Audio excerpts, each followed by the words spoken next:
Konnichiwa friends, I am Sekai X Arts and Animations, and today I'm going to talk about the fear that I think most writers have, which is my story too close to stuff that's already been written?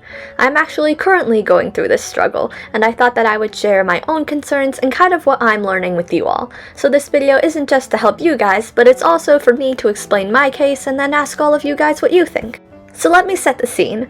11-year-old Sekai asks her mom and dad what she should read for funsies, and her mom and dad tell her to read Harry Potter because they think she'll like it and she's around his age. And if she consistently reads one book a year, she'll grow up right there with the characters. So she does that and instantly falls in love with the series.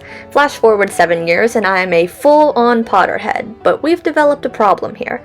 At the beginning of Order of the Phoenix, I stopped reading Harry Potter for a long time because Harry was making me mad. Those who've read the series probably know why.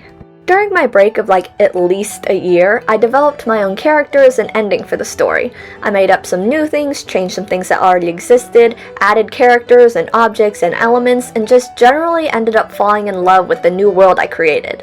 I loved them so much, but I started outlining and writing and creating a brand new series based on the little world I wrote back when I was 14. Now I adore everything about my series Stella Arcana. I think I've mentioned it on this channel before, but if not, you're about to know all about it. But anyways, as I've been writing it, I worry a lot if it's too similar to Harry Potter, and if it will 1. Be smitten down as copyright, and 2. Be hated as a ripoff trying to leech off of JK Rowling's success. I've been suggested to make it a fanfiction, but 1. I've changed so much that it's too different to be a fanfiction, but still managed to change not enough that it scares me, and 2. I love my characters and world and story and feel like they deserve to be their own thing. So as you can see, I am trapped in quite the pickle, aren't I? So I thought I would run to some strangers on the internet for help and then tell you guys what's been helping me as I research copyright laws.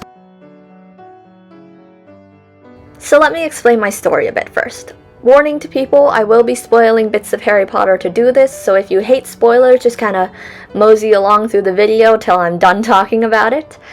So just quick disclaimer beforehand.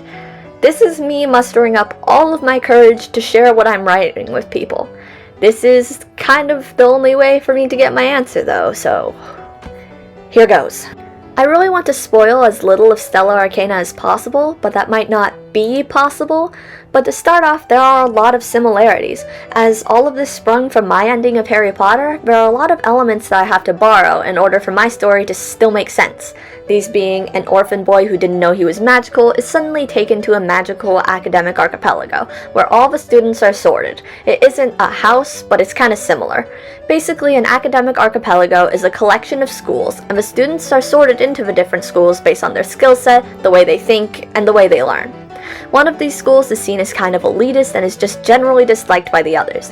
The main boy can see visions, sometimes in his dreams, and is working against a magical antagonist who is trying to find immortality-granting objects.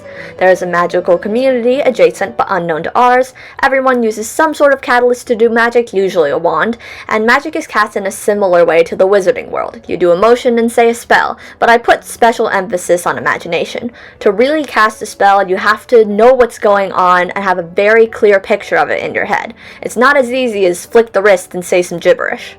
There are also some characters who are inspired by Harry Potter characters, even if they didn't really turn out at all like the characters they were inspired by. The characters based on Snape and the Malfoys ended up most similar to the originals. So that sounds like a lot, right? But then again, I'm focusing on all the similarities. In contrast, the characters are not at all wizards and witches. They are hybrids, which is like a mix between humans and celestials, who gain their magical abilities from having a solid soul. There is no chosen one, it's a sort of endless cycle, and there are more main characters, at least 5. The characters are much older, as I have them dealing with heavier, darker concepts. The character based on Voldemort gets murdered halfway through. There is no Dursleys, the main character is an orphan at an orphanage.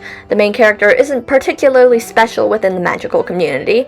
The story is set in modern day, and is not strictly set in England. The archipelago is for children from all around the world. Magic and science and technology isn't something that's kept separate, but rather the characters learn to marry magical innovations with modern inventions, and the magic users are not completely ignorant of Muggle society. Although hidden, the magical community still has big, grand cities and a culture. The government system is more present and important. One of the main character's parents is the main antagonist, so there's that whole thing to deal with. The main antagonist takes and uses people's magic to make herself more powerful. I put a lot more time into the Muggle and magic user relationship, including a Muggle who mangled her soul in order to use magic, and some hybrid children taking inspiration from Muggle inventions, and still others who have to watch their Muggle friends from afar because they've forgotten about them. I plan on giving the Malfoys and the elitist school an actual redemption arc. The goals that the main characters have to accomplish are, number 1, destroying what I'll call for simplicity's sake Horcruxes, even though that's not really at all what they are.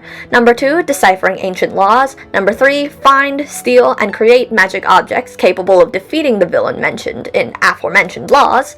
Number 4, create their own spells and catalysts to defeat the villain. Number 5, actually defeat the villain who has a curse on them that makes them virtually unkillable. The previous list does not include defeating the character based on Voldemort, even though he ended up really nothing like Voldemort, rescuing the girl from her main antagonist's parents, defeating a Muggle who mangled her soul, the Forgotten School, the boy with 5 bodies, the girl who went mad, and the last law of the universe, the law of the cycle, the crystal domain, the twins of a Devere household, the rampage of the Harbingers of Lucine, which I guess you can think of as a few very powerful but manipulated Death Eaters, even though that's not really what they are. So I would say that a lot of concepts were borrowed, but the main plot of each book tries to remain mostly original. It's hard because this story sprang out of my own ending for Harry Potter, which unfortunately requires many of the elements of the Harry Potter world. So if that summary was confusing, I'm really sorry. I was trying to use Harry Potter terminology so you wouldn't have to listen to the nitty-gritty details of my story. Maybe that made it worse. So I don't know what to think about Stella Arcana. You guys tell me. If you saw a book like that on the shelf at your local Barnes & Noble, would you immediately put it down and dismiss it as a Harry Potter wannabe? Or would you give it a chance as something that would draw you in as someone who enjoyed Harry Potter? Or do you think it wouldn't even get that far before JK Rowling's legal team bonked me on the head? I really don't know what to do. Please send help. For anyone who is having similar problems though, I can share with you what I've been learning from blogs on the internet and Reddit pages as I've been doing research. Number 1, and I'm sure we have all heard this before, is that there is nothing new under the sun. No matter how original you think your story is, somewhere out there in the world someone else has done it. Marvel doesn't own teams of superheroes fighting aliens, just like Disney doesn't own magical princesses going on journeys of love. Is Harry Potter ripping off of Lord of the Rings? Is every romantic tragedy a rip-off of Romeo and Juliet? If a romantic tragedy is basically the same as Romeo and Juliet, does that inherently make it bad? Are there cheap knockoffs that are trying to ride the coattails of successful books and franchises? Yes, but that's just good business practice. The trick isn't to come up with something that's never been thought of. The trick is to make your idea just as or better than what came before it, or at least make it different enough. For example, people love the live-action Spider-Man movies, regardless of if your favorite was Tobey Maguire or Andrew Garfield or Tom Holland. Despite this, Into the Spider-Verse was still super successful. Why? Well, for a myriad of reasons, but one being that they were so different. Even though the story was familiar, kid gets bitten by spider, gains superpowers, loses his uncle due to the dangers his powers get him into, and has to defeat the big bad to save the city, people still found it really entertaining because it was so different from the Spider-Man that came before him, even though the plot was practically identical. Now that is an extreme example because Spider-Man is a beloved character, but this can be applied to a lot of things. A lot of people say they want new and different ideas, but what they really want is the same thing but retold in a different way. The concept isn't what makes it original, it's the way that you tell it. At least, I hope so. Number 2 is to take inspiration from multiple sources. Of course, my story's biggest influence is Harry Potter. Always has been, probably always will be. In the beginning, it was basically just a Harry Potter character swap story. However, then I started doing 2 things. First, I started developing my characters as themselves, and not who they were in Harry Potter. For example, one of my characters' names is Cadence Donovan, and she was inspired by Hermione Granger. In the beginning stages, I started picking out what made Hermione Hermione, so I could give those aspects to Cadence. Hermione is smart, so I made Cadence smart. Hermione is logical, so I made Cadence logical. However, as I've gotten more serious in my writing, I've realized that Cadence doesn't need to grow to be more like Hermione. She needs to grow as her own person and as a person in my story. Now I'm thinking in more terms of what makes Cadence her own person as I develop her. What makes her important to my story? What are her motives? What are her personal tics? What keeps her up at night? So in short, I took Hermione's bare-bone character as a baseline, and then I grew that seed into its own person, who I personally have grown to love. Cadence is now a very smart girl who takes a lot of pride in her academic ability. If someone is smarter or better at her than something, it will frustrate her, not because she's jealous of them, but because she's tied up her self-worth in being smart, and who cheers for second place?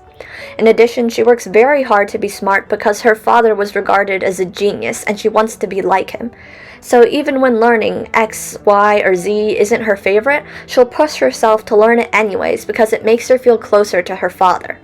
She also has trouble getting along with kids her own age as she feels they don't care about anything important, and therefore she spends a lot of her time with adults. Honestly, I love my characters so much. They're like friends and family to me. I know so much about them. I've even journaled as my main cast of characters for a couple of days and wrote in what I imagine their handwriting is. Maybe that makes me a nerd, I don't know. The real reason, though, that I want my story to be its own is because of them. I want to make them their own original thing and not a fanfiction because I feel like they deserve it. I have again, totally fallen in love with my characters and want to give them their own world and story. Secondly, I have gathered a bunch of sources to pull from and stuck them in a plastic container I have labeled my inspo box. In my box is sitting Harry Potter, Lord of the Rings, Puella Magi Madoka Magica, Full Metal Alchemist Brotherhood, The Chronicles of Narnia, Star Darlings, Percy Jackson, The Land of Stories, and The Mysterious Benedict Society. They can't be put in my box, but Genshin Impact and The Legend of Zelda in Spirit are in my inspiration box. Now, all of these are sources that I am pulling from for ideas.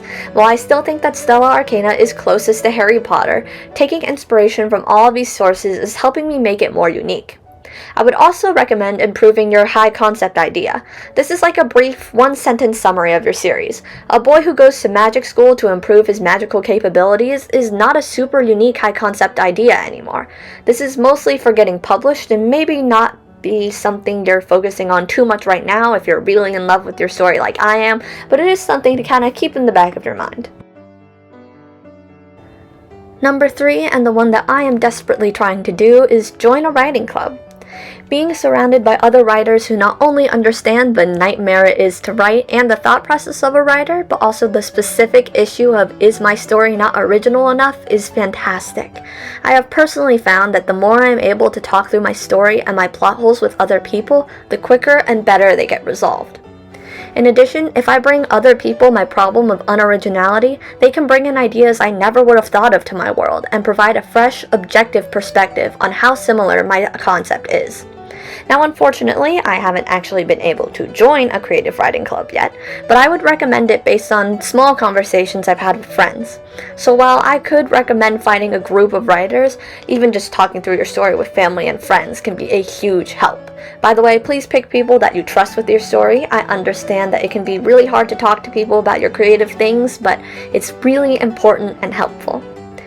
Now, I will give you just a little snippet of extra writing advice here, which is, writing is hard enough as it is. Just write. If it's done well, that's what matters. You can always go back and edit your story later if you really feel it's too similar to this or that. Write what you would love to read and then run with it. I will leave you a quote from Cyril Kolonoi, I hope I'm pronouncing that right, and that quote is, "Better to write for yourself and have no public than to write for the public and have no self." Anyways, I hope this advice was helpful to you. Even though I've heard it and studied it, I'm really still unsure about my own series and would love to know what you guys think. I still feel a lot like a cheap copycat, and if you're struggling with that feeling as well, please feel free to leave a summary of your own story idea in the comments as long as it's appropriate and your copying fears, and I'll do my best to read through them and give you some more personal advice.